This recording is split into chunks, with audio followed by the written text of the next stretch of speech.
Bom, então, boa noite. Aqui é a professora Beatriz, da disciplina de Teorias Cognitivo-Comportamentais.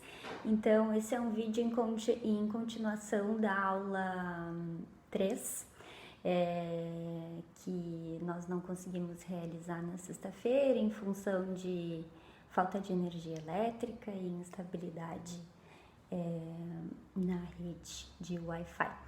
Eu fiz o vídeo para vocês na sexta mesmo e ficou carregando e não teve como ser postado. Ele corrompeu no meio do caminho.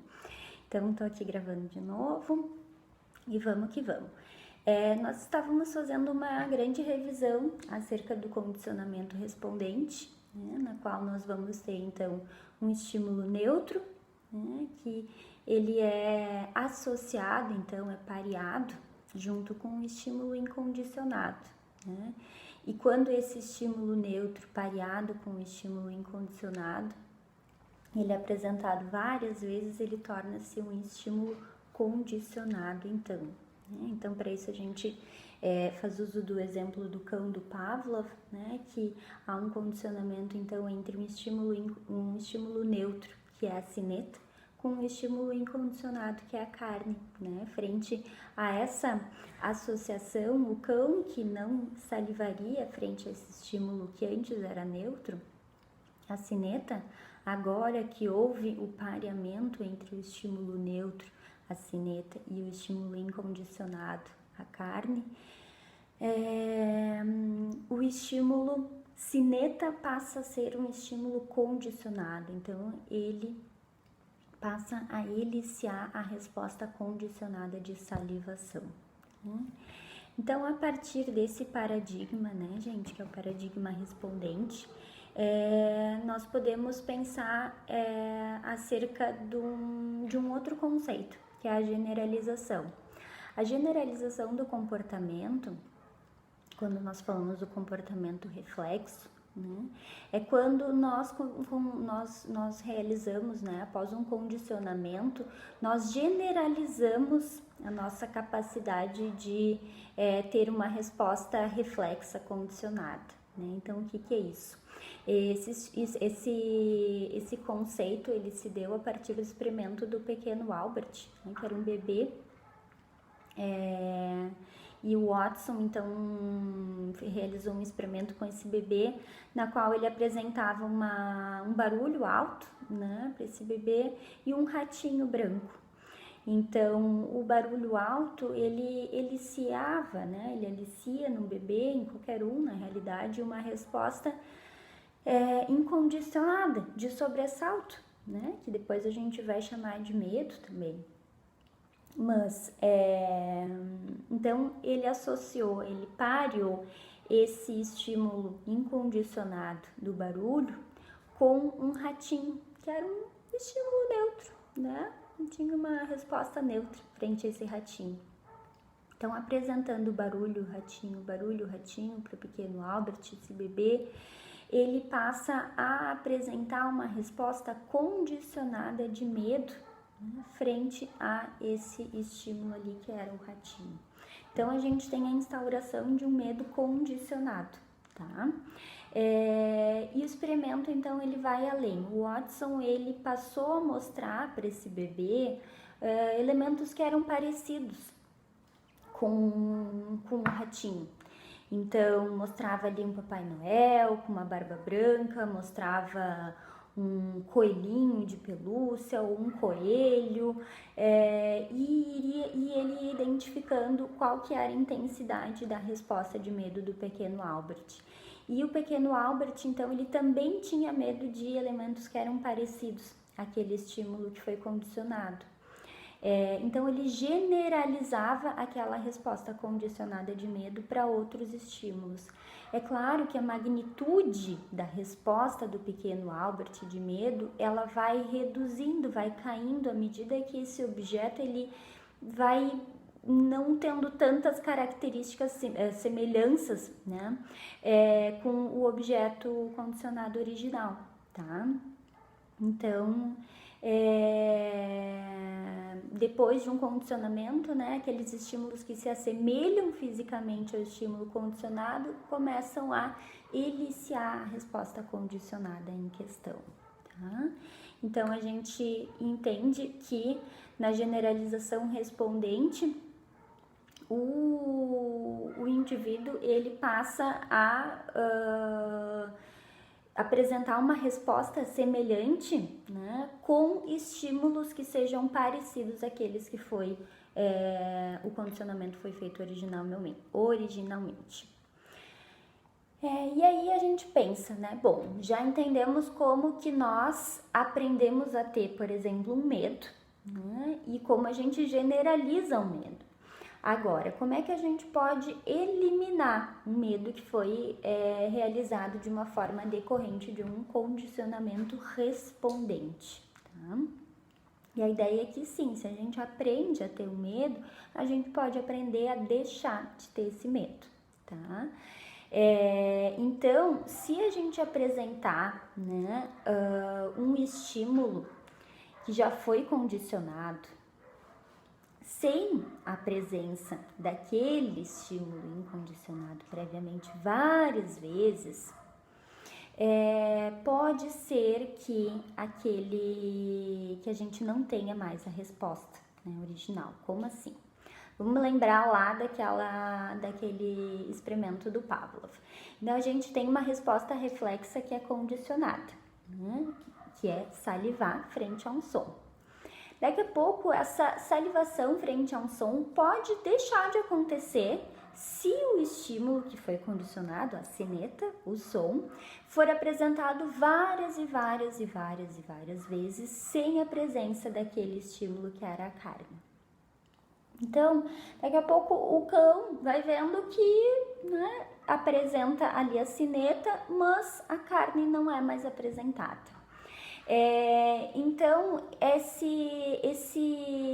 o efeito eliciador da sineta, né, para que a sineta eliciasse ali a salivação, ele vai se extinguindo aos poucos. Daí o termo, né, extinção respondente, porque é do modelo respondente. Então, aquele estímulo condicionado, ele vai perdendo a função de eliciar a nossa resposta condicionada, até que chega uma hora que não elicia mais. Então, vamos pensar num exemplo, né? Imaginem que vocês forem mordidos por um cachorro, né? Então, o cachorro, ele é um estímulo neutro, a princípio. Esse estímulo neutro é apresentado junto com um estímulo incondicionado, que é o estímulo ali da mordida. O que a mordida provoca? Provoca uma resposta incondicionada de medo, de sobressalto, de dor, né? Então, a gente fez uma associação, a gente teve um pareamento entre esses dois estímulos e fez uma associação. Então, quando eu vejo os cães, né, eu passo a ter uma resposta de medo, um medo aprendido, porque houve a apresentação desses dois estímulos junto, cão mais mordida. Passa a vida, lá pelas tantas, eu não tenho mais, vi muitos e muitos cães ao longo da minha vida e nunca mais foi apresentado, né, os dois estímulos juntos, cão mais mordida. E aí que o efeito desse condicionamento, ele vai se extinguindo aos poucos, né? Então, à medida que esses dois estímulos não vão mais aparecendo juntos, o efeito, né, daquele estímulo condicionado, ele vai desaparecendo aos pouquinhos. Então, aos poucos eu vou vendo o cachorro e vou, né, não apresentando mais aquela resposta de medo intensa. E aí nós temos, então esse é o princípio básico, né, do como que a gente vai desaprender, né, não seria um desaprender, mas como que a gente vai trabalhar com esse medo aí que foi aprendido, né, a gente vai aprender de uma outra forma. Muitas vezes a extinção sozinha, ela não pode ser suficiente, né, porque ela envolve uma exposição. E às vezes a exposição tem algumas limitações éticas importantes, né? Então existe existe um outro conceito, né, para que a gente possa trabalhar com medos aprendidos, que é o contracondicionamento. Então, no contracondicionamento, a gente vai condicionar uma resposta contrária àquela resposta produzida pelo estímulo condicionado. Então, imaginem que um estímulo condicionado, né, seja para o menininho ali, para o pequeno Albert, né, o estímulo condicionado era o rato. Então, ele via o rato, ele tinha uma resposta de medo, de ansiedade. Daqui a pouco, ele é um menino que fica tranquilo, fica calmo, fica relaxado se ele ouve as canções de Niná. Então, a gente apresenta, né, a gente faz um contracondicionamento. A gente vai apresentar o rato, que era aquele estímulo condicionado anteriormente, com um outro estímulo que, na verdade, elicia uma resposta oposta àquela de tensão, de medo, de ansiedade, né, de choro. Esse estímulo ele vai evocar, ele vai eliciar, na realidade, uma resposta de relaxamento, né? Então, eu apresento esses dois estímulos juntos, o ratinho, né, e a canção de ninar, o ratinho, canção ninar, o ratinho, canção ninar, até que lá pelas tantas o estímulo ratinho, aquele estímulo condicionado, ele passa a não eliciar a resposta de medo e passa sim a eliciar uma resposta de relaxamento, tá? Então, o contracondicionamento vai consistir justamente em emparelhar, né, um estímulo condicionado com um outro estímulo que elicia uma resposta diferente. Então, muitas vezes em casos de fobias, né, se eu tenho uma fobia específica aí de aranhas, um medo de aranhas.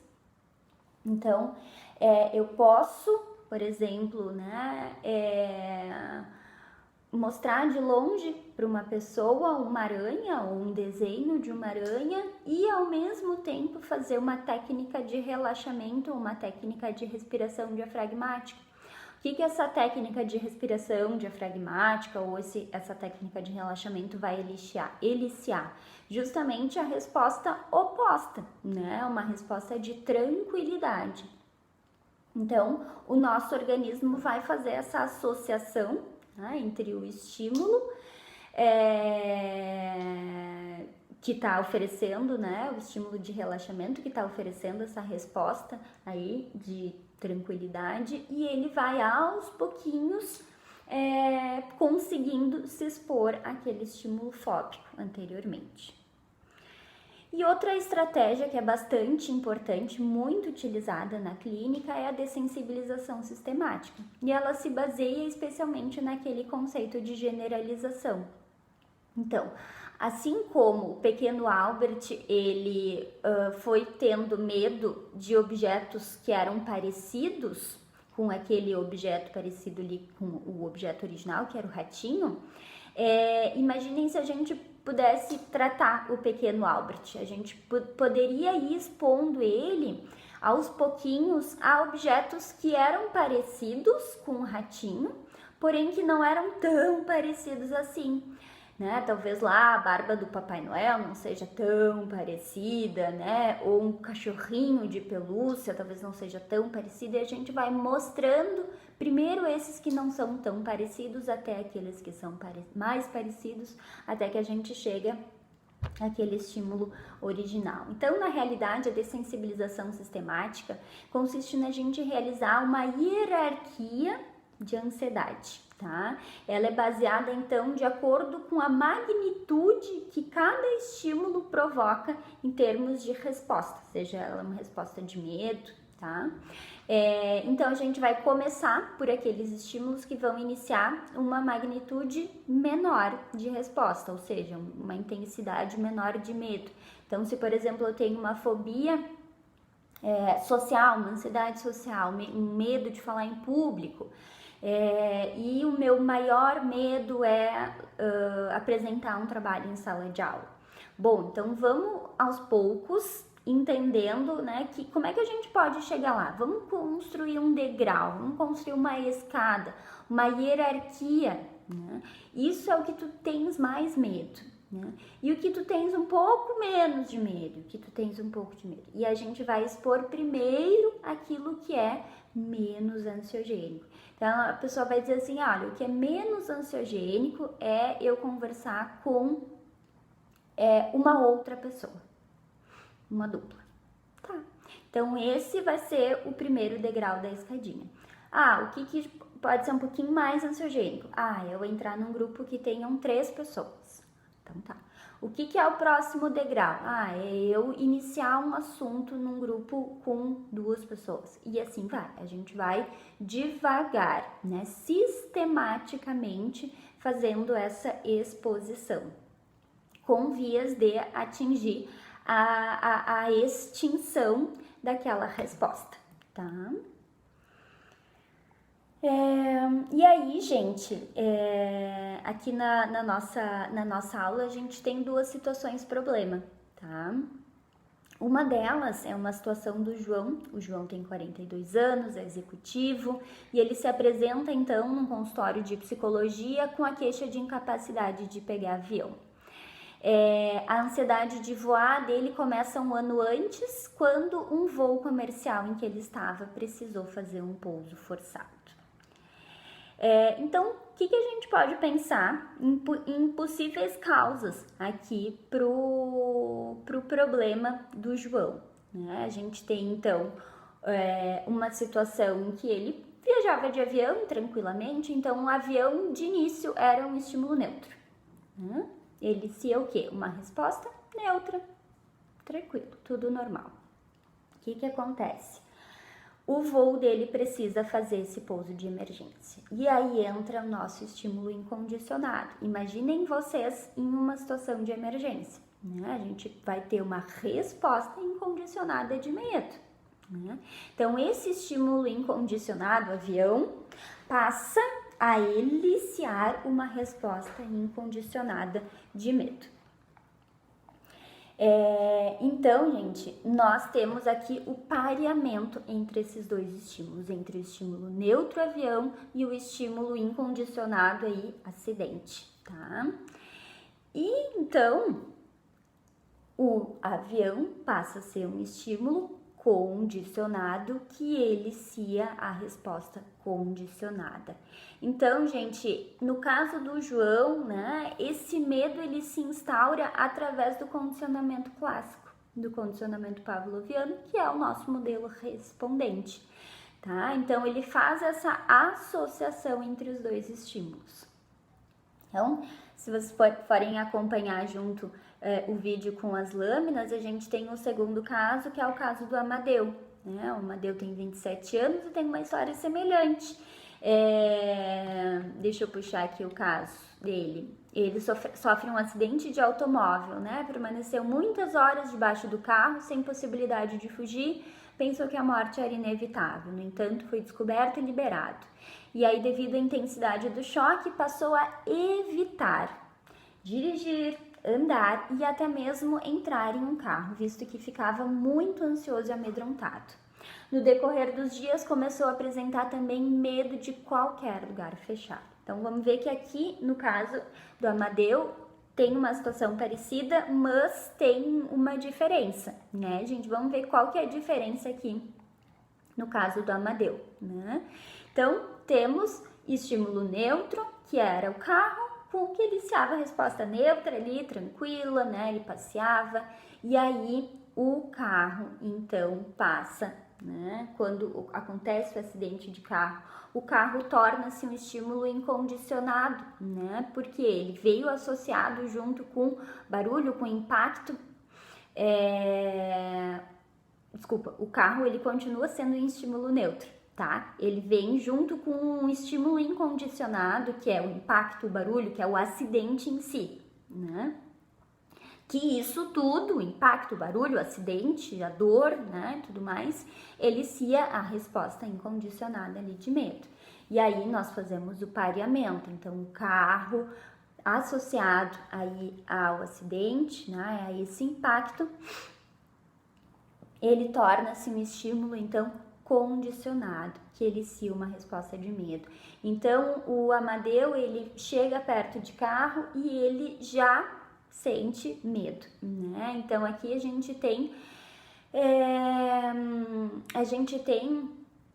um momento, né, em que o Amadeu, ele também generaliza a resposta de medo dele, né? Então, todas as vezes que ele vê um carro, ele apresenta uma resposta aí de ansiedade. Mas esse medo vai além, né? Ele passa a não poder mais entrar num carro, né? Nem que seja ali de carona, ele evita dirigir, deixa eu puxar aqui o que mais que acontece, né? Ele também começa a ter medo de lugar fechado. Então, se a gente for olhar, né, gente, é uma história bem parecida com a história do nosso pequeno Albert, né? Que além de ter medo do ratinho, ele passa a ter medo ali do cachorrinho de pelúcia, da barba do Papai Noel, do coelho, né? Então, o Amadeu, ele passa a ter medo não só de andar de carro e dirigir e estar no carona, mas também a estar em lugares fechados, né? Então, ele generaliza o medo condicionado, ele generaliza essa resposta condicionada. Então, o que a gente pode pensar, né, gente, em termos de intervenção, para ir finalizando aqui o nosso vídeo aula, né, e não ficar uma coisa muito extensa para vocês. Mas, o que a gente pode pensar, né? Essa era uma atividade bem pra gente poder discutir juntos, né? Mas a gente puxa na próxima aula. A gente pode pensar em como trabalhar com a extinção nos dois casos, né? Porque talvez simplesmente expô-los, né? Assim, expor direto para o avião, no caso do João, ou expor direto ali para um carro, seja algo muito, muito angustiante. Então, como que a gente pode utilizar estratégias comportamentais baseadas no modelo respondente para que eles possam enfrentar, né, esse medo? Então, uma das estratégias, né, gente, é a dessensibilização sistemática, né? Então, a gente pode fazer uma exposição aí gradual, com níveis, né, crescentes de valência aversiva, para o que é mais tranquilo, para o que é mais angustiante, né? Do menos aversivo para o que é mais aversivo, tá? E também podemos pensar em estratégias de contracondicionamento. Então, gente, a ideia é que na nossa próxima aula a gente possa, né, retocar, assim, retomar na realidade alguns pontos, tá, do vídeo. Espero que tenha ficado claro. Eu sei que é diferente essa dinâmica, né? A gente não tá conseguindo interagir e ver aqui as perguntas, mas anotem as perguntas e tragam para aula e a gente discute juntos, tá? Então, a gente faz essa retomada aqui no final da aula 3 e vamos mergulhando na aula 4 no modelo operante, tá, pessoal? Um grande abraço e até sexta!